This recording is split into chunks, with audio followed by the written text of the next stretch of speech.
అత్తయ్య గారు ఇదిగోండి భోజనం. అమ్మా ఇది నిన్న మిగిలిపోయిన అన్నంలా ఉంది. ఇవాళ అన్నం అయిపోయింది, అందుకే నిన్నటిది వేడి చేసి తీసుకొచ్చాను. ఈ అన్నం పాడైపోయిందమ్మా, వాసన కూడా వస్తుంది. మీ ముఖానికి నేను 2 పూట్లైన అన్నం పెడుతున్నాను, సంతోషించండి.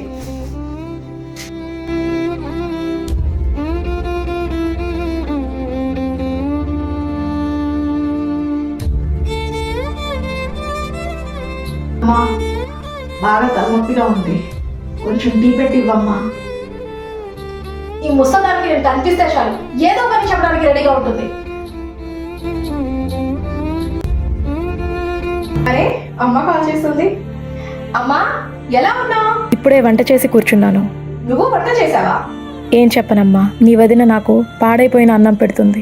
మొన్నటిది ఈరోజు, ఈ రోజుది రేపు. అయితే ఆగు, వచ్చి నేను వదినతో గొడవ పడతాను. నీకెందుకమ్మా ఈ గొడవలు? ఒక్క మాట గుర్తుపెట్టుకో, మీ వదిన నా దగ్గర ప్రవర్తించినట్టు నువ్వు మీ అత్త దగ్గర ప్రవర్తించకు. దేవుడా, నేను మా అత్తయ్య గారితో అలా ప్రవర్తించుకుంటూ ఉండాల్సింది. అత్తయ్య గారు నన్ను క్షమించండి.